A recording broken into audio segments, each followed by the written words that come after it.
And now let's look back to where we started the season and what's happened throughout the course of the season. Oh, shit. If, first of all, we'll get the bad news out of the way first.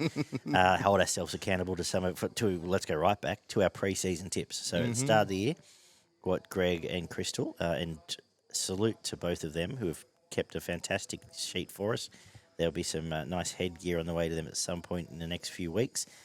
They've started with our ladder predictor. So we tipped our 1 to 17 on our 5 hour at about 2:45 in the morning. I think it probably was, maybe even later actually. We put out our 1 to 17 back on our preview show. What GT's done is treated this like a game of golf. Correct. So close enough. So if you're correct, you get zero. Zero. If you're within one, you get one, so on and so forth. So we both tipped. I won't read the whole thing out because it's boring. But we both tipped the Roosters to be minor premiers. We both tipped the Dragons to be wooden spooners. Okay. So that was our equal best result. They both got one. You actually tipped the Titans to run 14th, so that was your zero. That was I your got par, a zero, I guess. right? Okay. So going through the whole lot, we're tied. We both scored 80. Bullshit. Yeah, Really? we both scored 80. So 80. the closest Wow. you got, and you can have a look at this. Yeah, absolutely. This is interesting. You can have a look here. So we were 6 out on the Roosters. You got 0 for the Titans. Your biggest score was 11 points off for the Warriors, who you tipped to run 15th. 15th. Yeah, okay. So that was your biggest miss. I tipped the Knights to run 16th. So that was my biggest miss, and I scored a 10 on the Warriors. So I've racked up 21. Right. And 9 on the Tigers. So I've wrapped up 3 big scores there. The You scored Raiders a 9 at for the 10th, Bronx. which was 2, not too bad. Yeah, okay. Yeah, we both got the Raiders. We got pretty close to the Raiders. I got the Eels. I got 1 for the Eels and 1 for the Sharks. I had 2 for Panthers, which I had 3rd. Yeah, okay. Right. Ooh.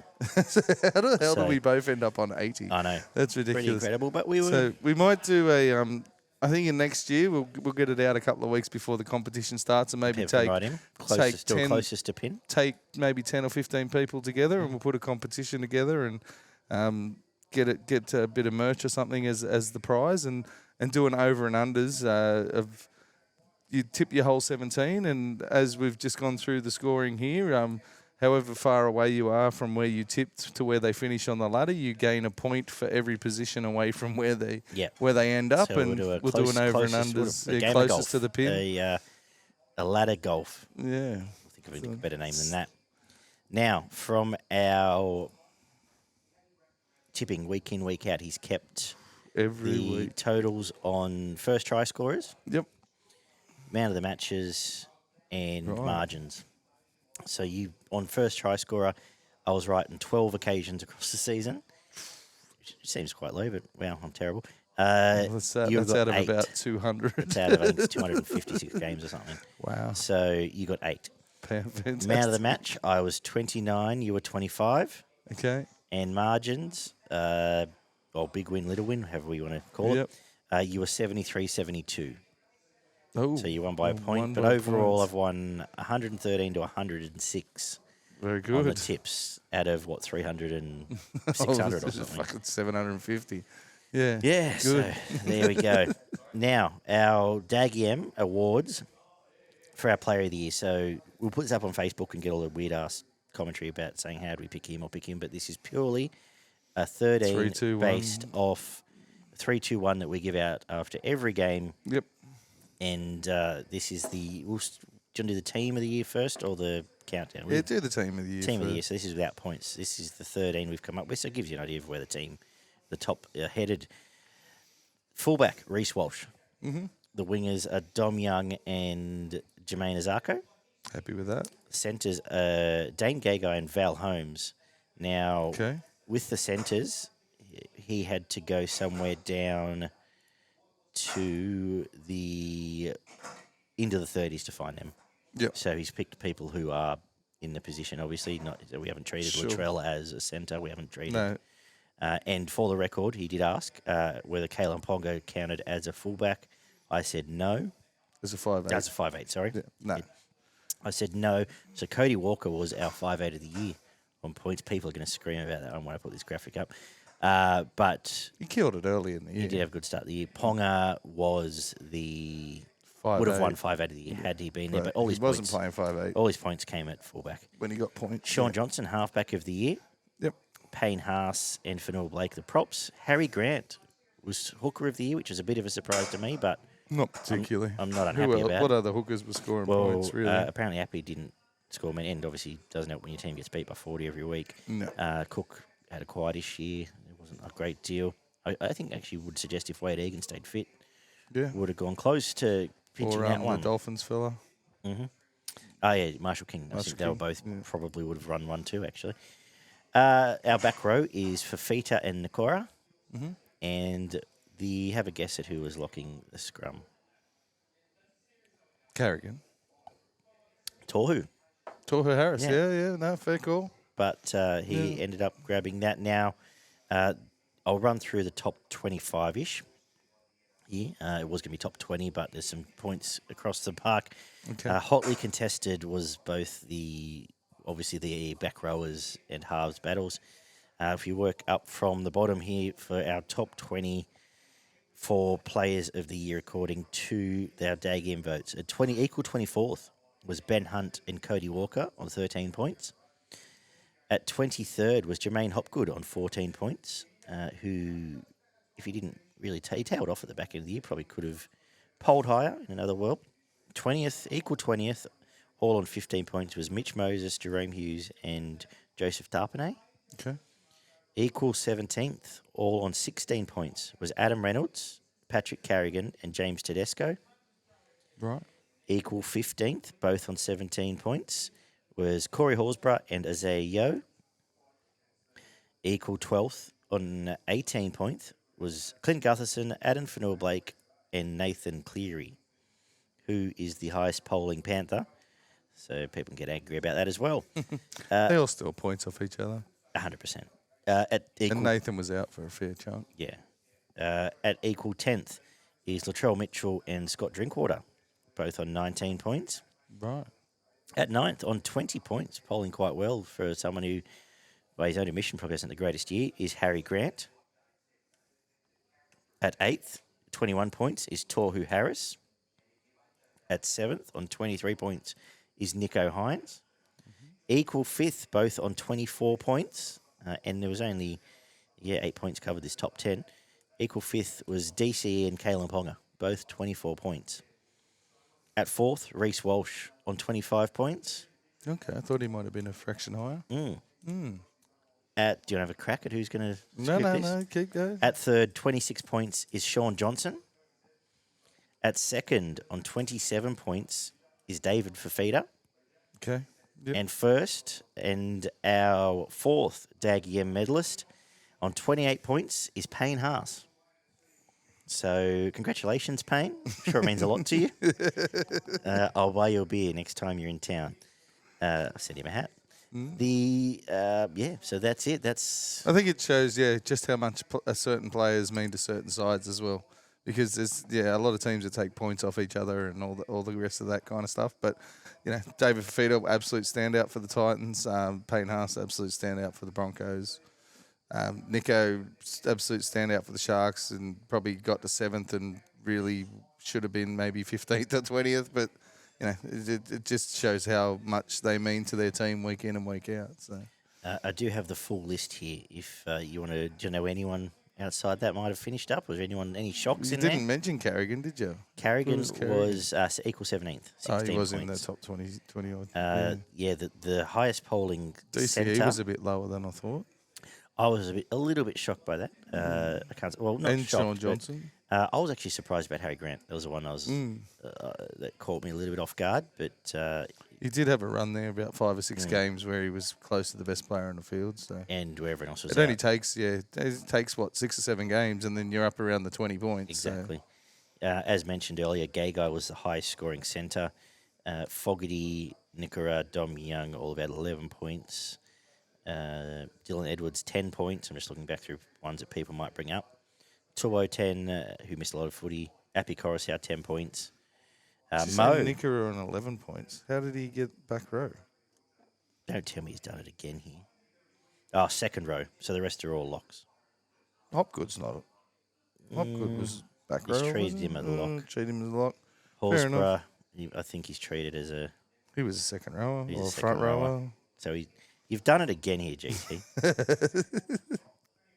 Anyway. Yeah, he's probably treated him as a lock.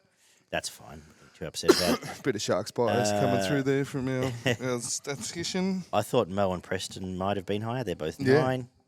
9 points. Cam Murray only 8 points all year. That's He did bit have of a a very shock. slow start to the season.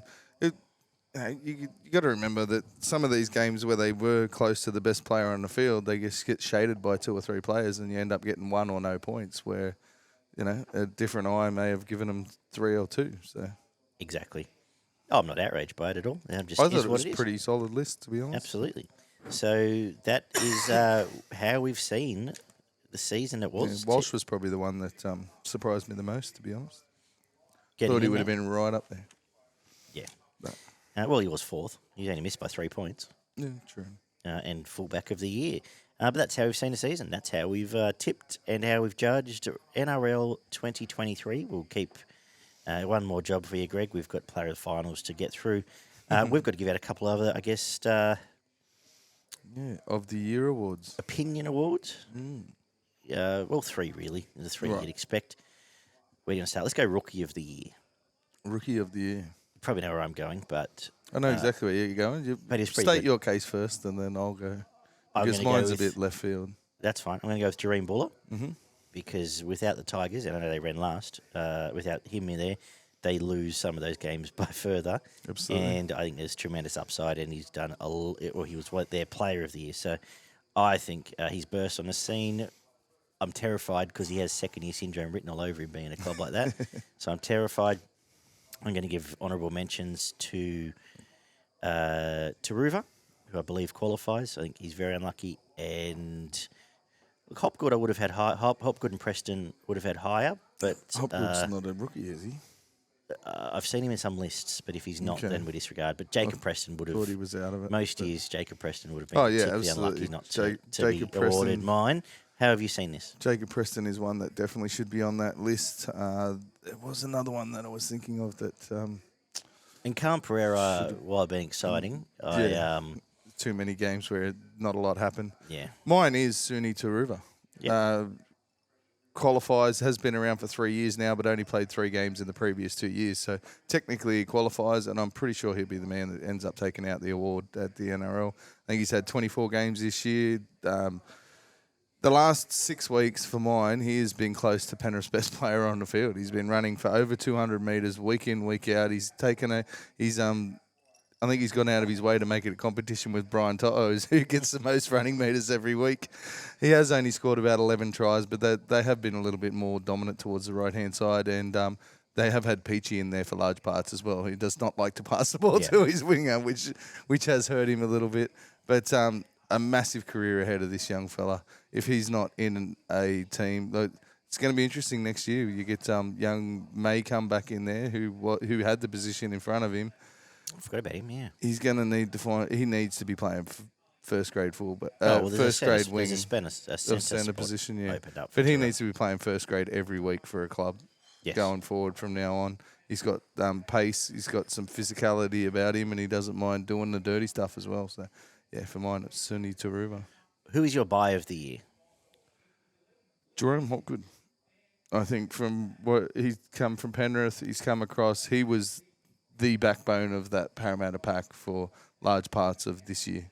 Like when their pack got completely fell apart and were getting trampled over at different times, didn't happen that often. But he was the man that was still making 40-odd tackles, has a fantastic offload in him, gets in and does the work week in and week out. And I think he probably added more to that Parramatta side than anyone else that was purchased this year.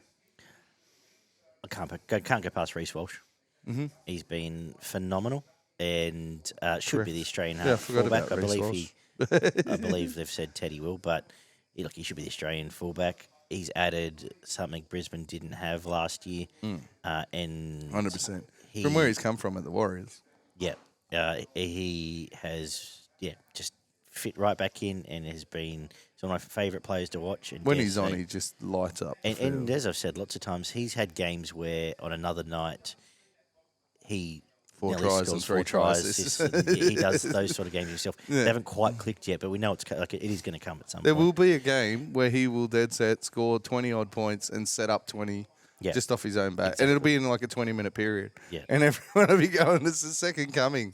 Exactly. It's just, who is this bloke? He has to be my buy of the year, and I want to give honorary mention to Jackson Hastings because he's changed Newcastle. He has. And it's all been about Ponga and their resurgence there, but they don't get there without him and what he's created on that left edge. So he will be my honourable mention. Solid defender, very good kicker. Yeah. He's done it all. And especially just how he got discarded as well. Mm-hmm. That's a different story. We'll finish with your coach of the year. Interesting one for mine. There's 3 contenders. I'll start with the honourable mentions first. Andrew Webster at the Warriors, obviously completely turned around this side from a team that was scraping down near the bottom of the barrel. He's got some absolute morale into this team, and they're doing insane things. Like there would have been a handful of Warriors fans that probably would have predicted them to do what they've done this year. Completely changed the work ethic in that side, set up some brilliant structures. Their defence is as close to the top 2 defensive teams in the competition as it's ever been, and they're probably going better than the Warriors have ever gone since they started since they've been in the competition, apart from maybe 1 or 2 years. Nathan Cleary, Ivan Cleary is my next one. By all rights, he probably deserves Coach of the Year 3 years back to back as minor premiers. 4 years they've been in the top. 4 or 5 years now they've been in the top 4. They're looking for 3 back-to-back premierships at the moment. But if he wins the comp, he's Coach of the Year. Like it has to be given to him if he wins the competition again for a 3rd time. But for mine, it's Kevy Walters. Another one from where they fell from grace last year. The way that he's completely changed the resolve in and around, especially this finals time, where they look like they were going to do it again this year. To be honest. 8 weeks out, they looked like they were starting to get on the fuel tank was getting a bit empty, and they looked like they were going to start to fall again. And the way he's structured this forward pack to be probably the dominant forward pack in the competition, obviously minus the opposition of Penrith, and the way he's injected Reece Walsh into this back line, he's got Herbie Farnworth playing career best footy, Tony Staggs playing career best footy. X Factors in Cobbo. This is the best Walsh has ever played. The way he's managed Reynolds through, like he hasn't played him whenever there's been even a slight niggle. Mm-hmm. He's gone, we'll win without him. It's fine. Yeah. He's got the boys, the confidence he's got out of this team. For mine, he's the Coach of the Year at the moment. Yeah, there's no wrong answer. They're the 3 I had in the trifecta, but I'm going to give Ivan Cleary his chocolates this year because the last 3 years we've said they've lost him. This has changed. You're going to do this. Absolutely, and they've had problems this year. They are the best coach team in the comp. They've had players in and out, and suspensions, injuries. Exactly. Yeah. They've had all of that. They just blew a team off the field, missing their 5'8". Not many teams will do that in a final, but the way they play their footy, and it does take nursing, and it's not a perfect 26. You can't say it's a perfect 27 rounds from him, but of course not. He has got them to where they're going to be, and they're going to be very hard not to beat to win the comp. From Andrew Webster, for all the reasons you've mentioned, and I would actually almost be shocked if he doesn't win Coach of the Year at the I dare say he probably will at the Dally M's. Yeah. And Kevy for exactly the reasons you've mentioned as well. But congratulations, at least from me, to Ivan Cleary. I know he's been waiting for that. It's even more short for him. I don't think any other coach probably gets Penrith into the position that they're in this year. No. Yeah, so. And you dare that's say, a good call. Very good call. And the proof's in the pudding with some of these teams. Mm-hmm. So very interesting. We've got, of course, we're only about a month away from our bold prediction show where we get to tip who's going to be the first one sacked next year. So leave your thoughts and everything we've discussed in the comments below if you're on YouTube or on social media. I'm sure we'll get some very intelligent feedback about our team of the year from people that didn't even listen. Hopefully we get some intelligent feedback. Yeah, something like that. But we'll take any feedback. Yeah, take it all. Of course, subscribe and check us out on all platforms. We'll be back next Tuesday to do it all again. Do the bottom 5. Review what Go happened. 5, 4, 4, And 4. yes, I know we did advertise that we'll be doing Bottom 4 this 5, week. but we decided to bring the awards forward with a few things going on around the traps and do the bottom 5 this week. We may even, in all our production meetings. I say bottom 5 because the team that finished bottom 4 was equal bottom 5th. So yeah, I don't care. It's fine. make it the 5. But we might even talk about doing it on a Sunday, Arvo. We might just get out of the way now. There's no footy on. Yeah. We can we're not here till Do some homework. Hour. Yeah, good. But anyway, we'll talk about it off air. Thank you, everybody. Tell us what you thought. And thanks to Chris who did. We'll read out his feedback. And a couple others who sent in their thoughts on their teams. But leave us some thoughts in any of our comment sections on what you made of your team this year and what you might want to see improve, what you might want to see change, and Player of the year, goal, coach of the player year, of the year, and buy player and all that stuff for each team. And we're going to try very hard to come up with some positive feedback on all of them somehow. We'll find something. Thank you, mate. Let's Thank go you, home. mate. Let's do that. Thanks, everyone. Listen again soon. Take care.